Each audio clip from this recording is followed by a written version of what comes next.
Welcome, everyone. I'm Bill Newell with MSO News Sports. We're joined by Phil Stacey, Matt Williams, Nick Giannino from the Salem News. We're expecting Nick Kukaroo from the Gloucester Times to join us in just a few moments. But let's get it going. Let's talk some high school football. And, if let's set the Wayback Machine, let's say 10 years here, and then we look ahead to today.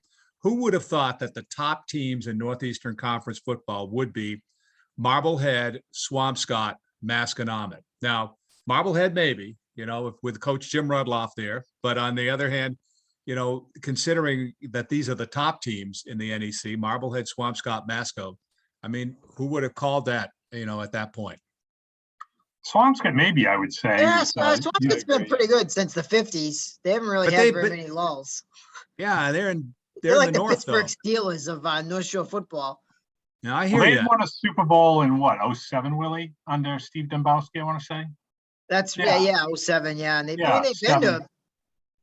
been to one in every decade, right? Because they won one in the 70s. I think they lost one in the 80s and 90s, and lost one in the 90s. I don't think they went in the 80s because, of course, then it was much more difficult to get in. And of course, 1988 they lost that great 8-0 versus 8-0 game to Beverly, where Beverly beat them by like 3 touchdowns in November. So Beverly went to the Division II Super Bowl that year. Swampscott did not. I don't believe they went in the 80s, but every other decade I feel like they have. played CM. Maybe that was 72 when they won, but I thought maybe Bondi. But anyway, they've been pretty good for a while. And I mean, Masco, I think we all thought they belonged in the conference, and then if they got there, they would be one of the better teams. It was just a matter of when, people were going to wake up and move them over, right?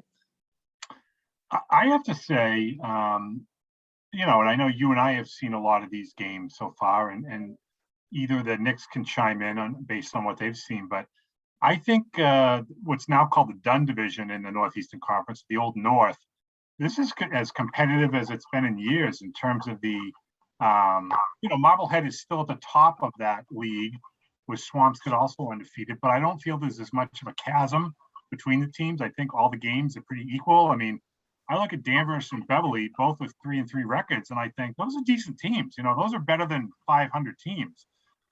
It's just the league in which they play in. You're bound to have some losses. Marblehead's obviously been taking care of business, so has Swampscott, and Masco has come out looking real good so far, including a 1-point win over Beverly. They have Danvers this weekend, so that should be another good game there. I don't know, Nick or Willie, from what you guys have seen, would you agree with that statement? I think overall the discrepancy between teams is not as bad as it has been. You look at some of the worst teams in the conference. They're not. We're talking just in the upper division, though, right? In the Dunn division. Oh, I was just talking all of NEC, really. I know there's a couple teams at the bottom that really can't compete with some of those powerhouses, but I'm just looking at even like Salem against Masco this week.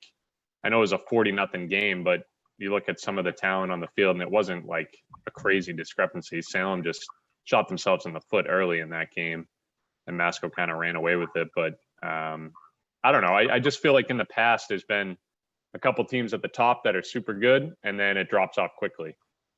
And this year there's more of those good teams, wouldn't you say?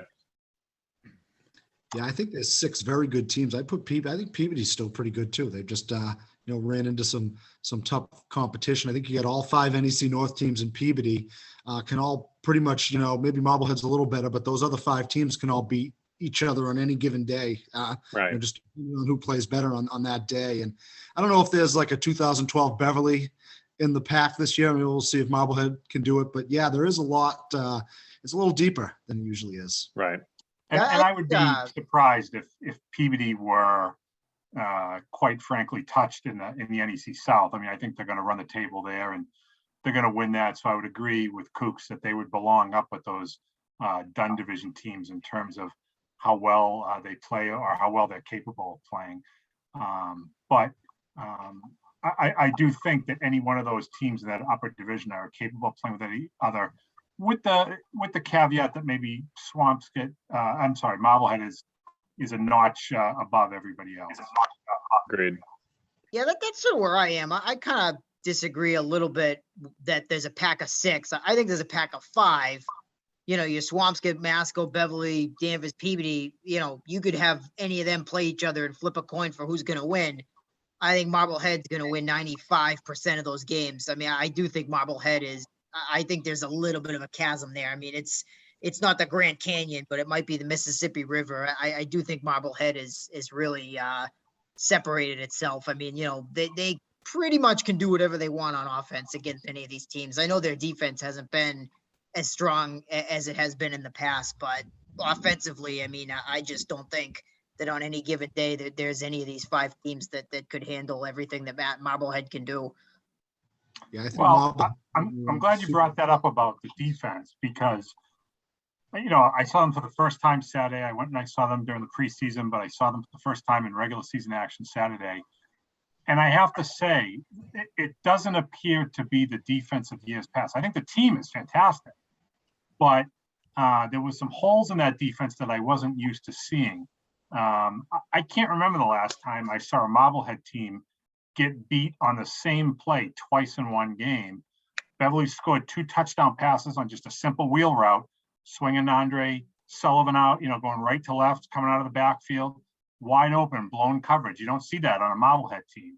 And Jim Rudloff knows that. He was very unhappy with his defense after the game. And I think some of you have seen it in years past when they don't play well. Marblehead doesn't just pack up their stuff and go home if it's a road game, or go back to the locker room if it's a home game. They stay on the field and they stretch, or they, you know, maybe do some sprints or whatnot. They were stretching quite a bit the other day after a long talk from Coach Rudloff, maybe just to think about things a little bit before they left to go back home from Beverly. And they sit here still. I'm looking at the standings now, first in the league in points allowed. So I mean, that's right. just, you know, it's unbelievable. I mean, and I agree. Like they haven't looked great against the pass. First in points too, I'm sure, though. Oh, for sure. No, I mean, they're, you know, but you know, that's just funny. Yeah, because we say like, well, they've shown some work, you know, they had some hiccups against Peabody. They had some hiccups in the pass game against Beverly. They really didn't stop the run in the first half against Masco. You know, there's a lot of reasons to be concerned about that defense. And then you look and, well, actually they've only allowed 70 odd points, and, you know, which is even fewer than Swampscott and Danvers, which are both, you know, under 100 points allowed on the season as well. So let's be honest here. I mean, they can talk all they want about, oh, it's game to game and we're focused on, you know, so-and-so this Friday night or whatever. But big picture here, I think they're looking playoffs with an eye towards Gillette in December. That is why this team is assembled. That's why they're playing. And that's also why I think Jim Rudloff and his coaching staff are trying to get these issues addressed now, so they don't waltz into the playoffs. And let's say they blow out somebody in the opening weekend and they're rolling along at 8-0, and now they got to play a 5-3 team that somehow upsets somebody in their first round playoff game, and they get knocked off by a team that's tougher or finds a flaw in that defense or finds a way to exploit them. And before they know it, it's too late. I mean, as Willie said, they have the talent to score with anybody. I really believe that.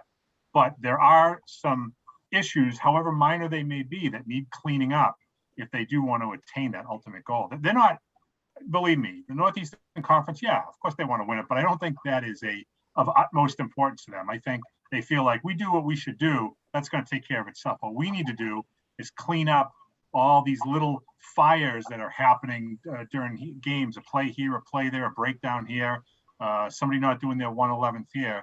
And let's correct those now while we can, before you're playing those win or you go home type games. Well, speaking of the playoffs, I want to get you guys' thoughts on this. This is an enormous game between Beverly and unbeaten Swampscott. Beverly with the loss is going to be somewhere near the bubble there in Division 2. I mean, if they were to lose to unbeaten Swampscott in a normal season, right, and then beat Gloucester, probably they're 4-4, maybe they get in, maybe they don't. Now they have this opportunity to beat Swampscott without its starting quarterback.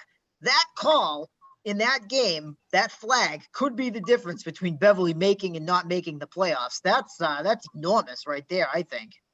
Sure, and Jeff Hutton addressed that after the game, of course, the Beverly head coach, after Saturday's loss against Marblehead. I mean, clearly they want to be 5-3 going in. That virtually assures them a playoff spot. 4-4, and you get into that little murky territory where you might get in, you might not. And then if you You do might get have it, to you play- might get sent to Catholic Memorial. Yeah, So, you're no right. thanks. Yeah, you might exactly. Might as well Um, stay home. That would not be pretty for anyone, considering what happened last weekend when Catholic Memorial played.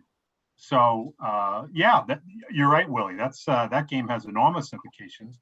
I think for Swampscott, their main focus is, hey, we're not a one-man team. Yeah, Cam O'Brien is a big part of our team. And hey, having been at that game Friday night and witnessed the play that had happened, it was an unfortunate play. I certainly don't think he intended to hurt the Danvers player, Colin Kelter, who went out on just a simple pass route. And he caught the pass, and within a millisecond, he was hit by O'Brien, who many people that follow the Big Blue know was a linebacker long before he was a quarterback of this team. He was a starting linebacker as a sophomore in their Super Bowl team 2 years ago. So he packs a wallop. He's strong. He hits, very hard, and he hit poor Colin Kelter at the exact wrong time if you're the receiver in that instance. A little bit high, officials are watching for that. I'm sure that they have been instructed to watch for these so-called targeting plays. It's just unfortunate that it happened. Unfortunate that it's not just, okay, you got to keep him out for the half, or he's going to miss a quarter, or maybe even the rest of that game. But now that he has to miss the following week's game, those are the Federation rules. I was speaking with a few of the officials at the Saturday game who confirmed that to me. Those are Federation rules, so he's going to be out. Same thing happened to Jordy Irvine, Willie, at the game you were at against Peabody. Yeah, but that was the fourth quarter. So I was under the impression that Jordy's situation was related to it being in the fourth quarter. Cam now ends up missing 6 quarters. I mean, that's not equal. That's unfortunate. We said it at the time about Jordy too. I mean, I wish that there was some sort of video review on this, like you see in hockey. It can't be that time consuming. How many of these flags could there be across the state per week? It's got to be less than 10. I mean, it's a rare thing. So I don't think it would be asking too much. I mean, run it through the Coaches Association if you have to. I've heard that it's non-reviewable. No, I know, but I'm saying it should be made reviewable, because I think in both. I'm not saying there aren't vicious hits that deserve suspensions, but I think it sounds like in both these cases in our area in the NEC, the kids both probably should have been allowed to play the following week. So I mean, to me, I wish there was some sort of procedure to sort of look at that, like you see in hockey. That's just my process kind of thing. Yeah, because I mean, as we know, we talked about a few weeks ago. We see it in college football all the time. Some of these hits, don't look so bad, and it's just unfortunate, really. That there's just the timing and the magnitude. I mean, obviously, if it was week 2, you wouldn't say, oh, the playoffs hinge on this decision. But where it's week 7 and where they're going to be, on the bubble, and we're assuming they're going to win, against Gloucester. Like it just really is like kind of incredible how it all kind of swirls around this one thing. But Phil, tell us what you saw from the backup quarterback. I mean, you're the only one that's seen him. You got to watch him for a half. Maybe we're overstating things a little bit here. I mean, with those great receivers that Swampscott has, I mean, if you distribute the ball, maybe they'll be okay. Well, that's the thing. I think that, Bobby Serino, the Swampscott head coach, said we got a whole week to coach up Zach Ryan, the backup. I think they went in. They had a 28-point lead when he started the third quarter against Danvers. They just basically asked him to be a game manager. They weren't looking for him to throw it all over the field. I think he threw 3 passes, completed 2, including a touchdown pass to Elijah Burns. But, I think if any team can handle something like this, it is a Swampscott, because they have an outstanding running back in Xavier Bascon, who has, 12 touchdowns on the season and is approaching 600 yards rushing, I want to say. Jeff Hutton, the Beverly coach, said, boy, he and that offensive line must be licking his chops based on what they'll be seeing from this Marblehead Beverly tape the other day, when Marblehead had 447 yards of offense. Beverly's defense gave up 42 points. They're going to have to tighten up. As you mentioned, Swampscott has all those receivers, Burns and Cole Hamannek and Jason Carter-Spotty, and on and on and on there. Guys who can catch the ball, guys who can make a difference. they're not going to ask Ryan to do anything he can't do. What they will ask him to do is get the ball to his receivers in space and kind of let them do the work from there. While Bascon, I would expect, will carry the ball 25 times maybe. And maybe they'll do a little more ball control than we're used to seeing, but don't think that they won't throw the ball either. But Phil, let me ask you this. This Swampscott team, what stunned me out of that game Friday was the score, 34-7, Swampscott over Danvers. Well, I think a lot of that too, and this isn't to take anything away from what Swampscott did, but Danvers really hurt itself with 3 turnovers. They had 2 picks and a fumble, and all 3 of those turnovers, all in the second quarter, were all turned into touchdowns. So, right there, that hurts them immediately. I think, as Ryan Nolan, I keep name dropping all these coaches here, but from talking to all these guys, talked to all 4 guys this weekend. As Ryan Nolan says, they're a team that plays downhill. They want to get that run game going with the wing T. When they're leading and when they're controlling the ball, it can be difficult to stop. When they are forced to play from behind and they have to throw the ball, that is not in their comfort zone. They can do it, but if they have to do it and the defense knows they're doing it, maybe then they can cheat a little bit and drop an extra guy back in the box and not have to worry about all those buck sweeps and counters and jets and bellies and all that stuff that Danvers loves to run when they're controlling the ball and when they have the lead on their hands. Well, gentlemen, Nick, do you want to talk about anything from the Cape Ann League, or not the Cape Ann League, but from the Cape Ann area, which would include Gloucester's win over Saugus or anything else? I want to know about that Manchester win over Minuteman. Yeah, what the heck? Yeah, 76 to 6. Insane score, but when I saw that you tweeted out the stats, there was nothing like anybody had anything, Yeah, it sounded like a tough situation from what I heard. Albie Mitchell covered the game, and they scored 5 times in the first 5 minutes. Minuteman fumbled, I want to say 3 times in the first quarter. Manchester didn't have more than a 3-play drive. I mean, you can't tell your kids to stop running, right? I mean, if they're not going to, make tackles, and when you have a short field, 30, 40 yards, even ran a fumble in, it's kind of tough to keep that score down. And, they put in the backups in the second quarter, and then the backups kept scoring. I'd seen, twitter.com, of course, the very sanctimonious feedback that you get on that website. I just some people saying, they're throwing passes with the starting quarterback in up 40 points. That was just totally false. They had the backup quarterback in, and the pass play that they scored a touchdown on when they were up 40 points was it's one of their base plays. They'll fake a trap inside and then they'll just shoot out a little flare into the, not even the flat. It's like a swing pass to the running back. They run it all the time. Sometimes it's even a backwards pass and a run, but they ran it there with the backup quarterback, 6-yard touchdown. So that got people a little riled up, but yeah, I mean, Manchester's good. They're explosive. And, another note, their best offensive player, AJ Palazzola, didn't even get a touch. And he's about as dynamic of a player as there is in the area. So I think they realized early on this was a mismatch. They got everybody in. And, another problem is they don't have a ton of backups when you're Manchester Essex and you have 35 kids in the program. They rotate 4 running backs in as it is. And so, it didn't look good box score wise, but if you kind of look a little deeper at the individual stats, some of the plays that they ran, I mean, what are you going to do? I don't know.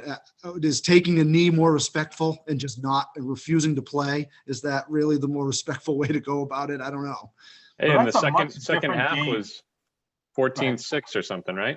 There we go. Yeah, that was the final.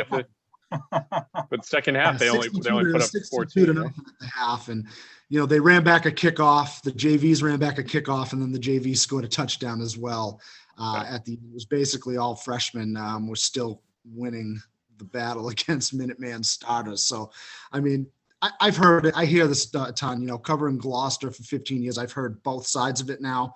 And, with the running up the score stuff, it's usually total nonsense. And, I was going to say, this is quite different from that, 68-6 game over Barnstable that Gloucester won. Yeah, exactly. That's more like, we are doing this on purpose. Gloucester's 4th string fullback led them in rushing that game. Yeah, there was a little backstory to that game. Barnstable's coach refused to exchange tape with Gloucester. And, apparently he made some enemies in his own league because the other coaches in his own league were lining up to give Paul Ingram tape of Barnstable. So he had plenty and he used it to his advantage. It was about 60-6 at the half. And, it was, but also in that, these types of games, most of the time the other team, rolls over and dies. I mean, I heard it, fans from my area complaining on Thanksgiving a couple years ago when Danvers put 60 on Gloucester, that, Richie Canova was trying to get tackled and, Gloucester wouldn't oblige. So what are you supposed to do when, he's running sideways into players and they won't tackle him? You're not just going to stop running. You're like going to playing Tecmo with Bo Jackson, Yeah, exactly. That's what it looked like,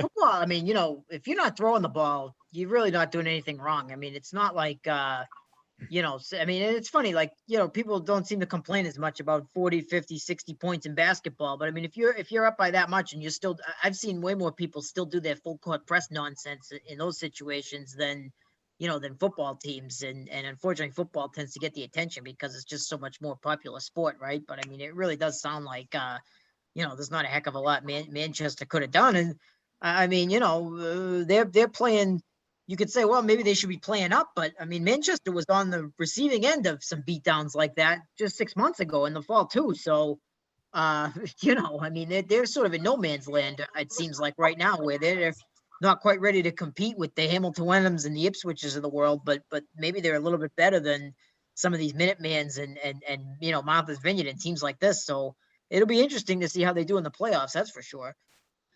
Yeah, it's true. They I mean, basically when they were in the Cal, they had some really, really good teams and they're finishing 6 and 5 best case scenarios. The Cal really is not a good fit for them football wise, where it's, the numbers issue for them in Georgetown, plays a much bigger factor than it does in other sports. They're just sort of stuck in between where they're, and the thing with some of those teams is like year to year, and we see this with some of the Essex Tech scores a lot, like, Minuteman could have been real good last year, but then they lost a whole bunch of, so it's hard when you're making your schedule to find teams that are going to be up when you're up and good matchups and things like that, so it's a challenge at that level of football, I think, to really make sure every game is competitive. Sometimes you're just going to get these mismatches. Guys, is there a game that you guys want to touch on coming up this weekend that you think you guys want to comment on at all? Anyone in particular? Hamilton Wenham. Masco Danvers. Masco Danvers, really. Yeah. I mean, Danvers is still pretty high in the power ratings. I mean, because of that tough schedule they played. But I mean, if they lose another one and go down to 3 and 4, you got to start wondering. I mean, Nick Kukuru and I kind of talked a little bit last week. Like, we're not sure about picking Swampscott this week. Danvers usually bounces back. Like, it's hard for them to lose 2 or 3 in a row. And then they come out and lose by 27 points or whatever it was. So Danvers is sort of teetering right now. Like, they kind of need a win. And, Masco is a team that's on fire. I mean, besides 1/2 against Marblehead, you could argue they've been the best team on the North Shore. Yeah, I was surprised to see. I don't think I got to see. I'll make an excuse for myself for picking the Danvers as the upset pick. I didn't get to really see the real Swampscott. Gloucester would have lost by 40 to anybody that night. They were just putting the ball on the ground left and right, and Swampscott scoring from like 30 yards out, and it got ugly quick. So I didn't really get to see the full grasp of what Swampscott can do. They weren't opening up the playbook that night, so I came out with really no read on them. I knew they were good. They're always good, but now we see that they can handle those physical teams too. Yeah. And that was my point earlier, Ben, when I first questioned Nick just before you joined us, really was the fact that they are handling the tough teams. I mean, they are competing against the top right now in the NEC and holding their own, when in the past they might not have competed against the top Gloucester teams of the time and so on. So let's so we're talking about games this weekend. Anything else from you, Phil, that you want to touch on a game coming up this weekend? We just touched on the Danvers Masco game. I mean, Fenwick and Bishop Feehan have a battle of 5-1 teams this weekend over at Fenwick. I'm interested to see how Fenwick approaches this week.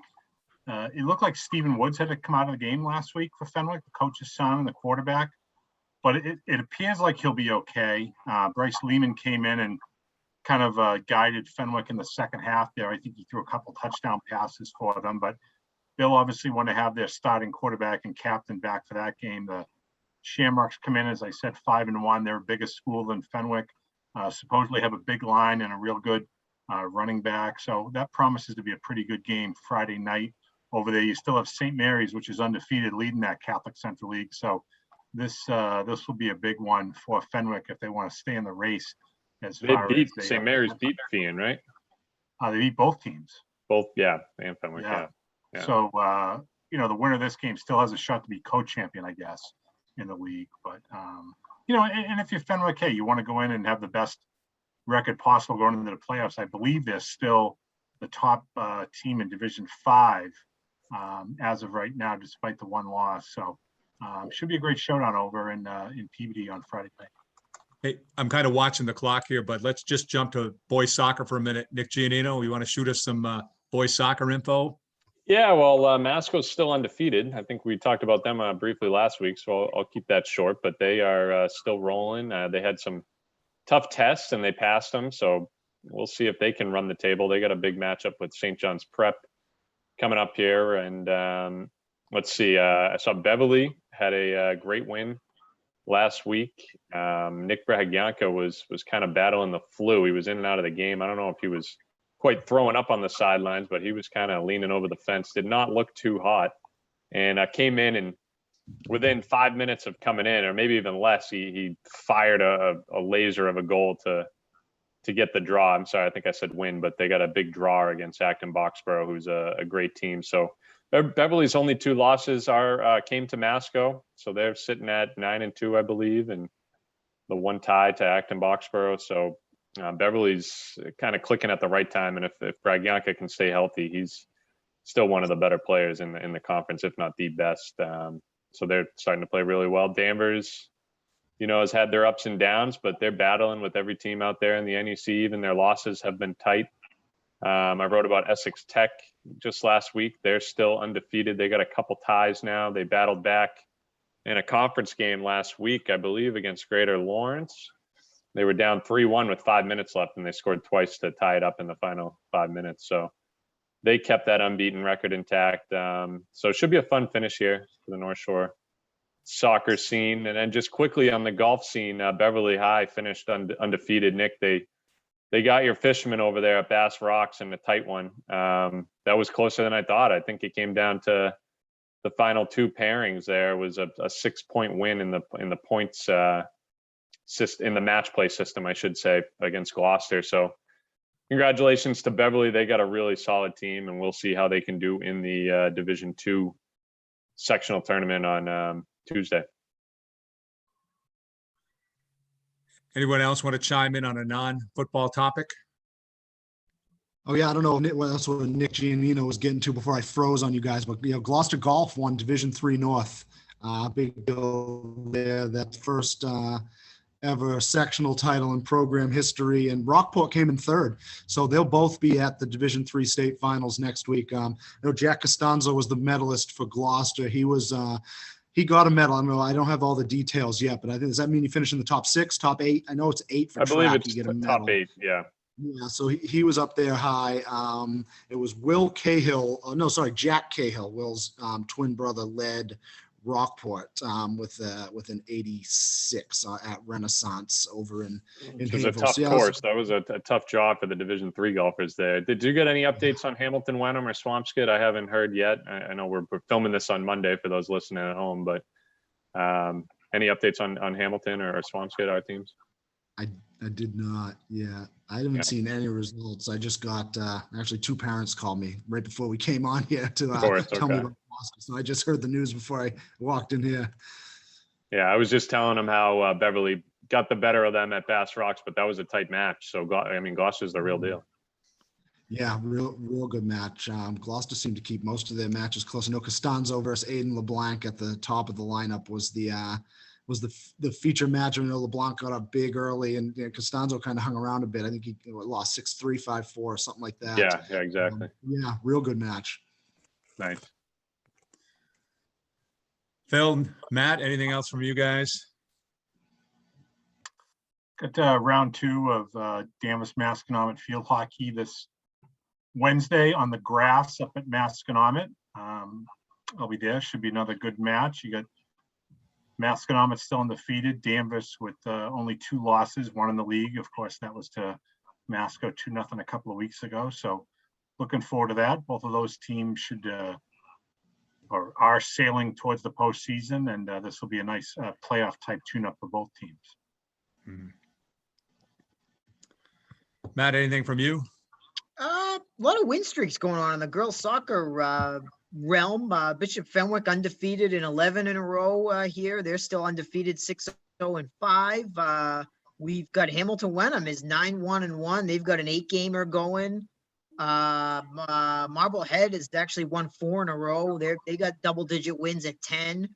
Masco, they're unbeaten in their last 5. They're 11-2, so they actually lead the area in wins right now. Masco does, and the other team that sort of quietly has a long unbeaten streak here is Swampscott. They're 6-2-4, so a lot of ties in there. But the Big Blue 1, 2, 3, 4, 5, 6, 7 unbeaten in their last 7 with 6 shutouts for the keeper Lillian Gosselin in that 7-game streak. She's got 9 on the season, so Swampscott's one of those teams that hasn't been putting the ball away, but is going to be dangerous in the tournament to go to overtime and PKs because they've only given up, 1, 2, 4 goals all season in 12 games. So that's a team to keep an eye on and bring extra snacks if you cover their tournament games because it's probably going extra time.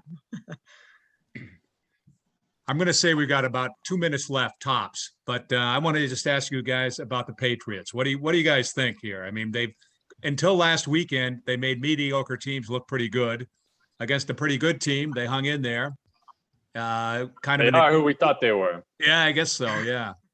That's what bad teams do. They play up and down to their competition. I mean, it's really, moral victories. I don't know. I'm not really too bothered about yesterday. It's the Saints and the Dolphins games that were the real, problem performances that got them in a real big hole now that is going to be pretty tough to dig out of. Looking at their schedule, I mean, it gets a little easier, but they're going to have to take care of business. Teams like the Chargers, Carolina, Cleveland. I'm not sure they're better than those teams. Yeah. People who cover the team but can't see past Brady and Belichick don't have an original thought in their head. They had this team, it's shades of 2001 again. Like, no, it's not. They spend all this money in free agency to bring these players. No, they're not. You tell me Nelson Aguilar is an elite receiver. I mean, Matt Judon, I get, like, impact player, great for the defense, but these other guys, you can spend a lot of money, but, Nino said it. They are who we thought they were. And maybe, I think all of us, even skeptics, maybe overshot them a little bit, thinking that they were a 9. I think some people thought 10-win team. They might win 7. They might win 6. That's just how it is. And you know what? I said at the beginning of the season, and I'll repeat it again now. If this is what it's going to mean to get better again, in time, I'll take it. I'm not like, get all upset, this is what happens. You get rid of Brady and Belichick, give me a break. Like, any moron on a bar stool could tell you the same thing. I still feel great about Mac. I think he's coming along very nicely. I wish they would kind of give him more opportunities. Is going to get him killed if they don't. That's the thing. Give him some protection. But that's why they're not passing as much as they should. Because this guy, when he gets in a groove passing the ball, I mean, they're moving the chains, but they can't go to the pass that much because he just has no protection. I mean, he's getting killed back there, and they need Mac Jones. He's the future of the team. So it's tough. You know what? I mean, I like Myers, I like Bourne, but I don't think we have a true number 1 receiver on the roster. Yeah. So that's another issue. I like Harris a lot, and the rookie, what's his first name? Stevenson. Yeah, Rashawn. I can't think of his first name. I don't even. Yeah, like nice change of pace, but I don't know. Willie? Hey, but I think the problem is Belichick is texting Alex Cora too much. I think that's the problem. It could be. So, Phil, 30 seconds here. Are you still leading the Salem News sports picks here for football? Am I, Willie? I think so. I think must that's be. right. Yeah, I He had a believe big so. yeah, you have to be, right? Big lead. I think so. Yeah. Yeah, it's all thrown on a dartboard. You know? The lead, yeah, yep. No, it is. It is. And just quickly, Well, I Bill, we thought I didn't had one on you touch last on. week with Triton, but I guess you ended up taking Triton after all. So that was. I thought I was going to pick up a game there, but it didn't work out. Triton Ipswich? Yeah. Oh, We didn't touch too much on Hamilton Wenham, but big win over Newburyport. They're kind of top of the Cal right now. 5-1. Yeah, Oh, Jets right. are rolling. Their and they're a offense tough is team coming for the along. playoffs. Damaraki, what do you have? Over 200 yards rushing, 3 223. TDs, 4 scores, yeah. 4 scores. So I mean, yeah, they're clicking And his right brother now. put one in too and went over 100. So there you go. Yeah. There I you go. think if you take And out they, my Hamilton Wenham picks, I might be rivaling you, Phil. I think I picked Hamilton Wenham incorrectly all 6 weeks. Maybe I keep picking them to lose for some reason. Apparently I have no idea what I'm talking about when it comes Even to their loss, you picked them to win. Yeah. Well, and they're hosting Triton on Saturday. On that note, we've got to run. We're running long here, but gentlemen, great job. A lot of good information, and we'll talk again soon.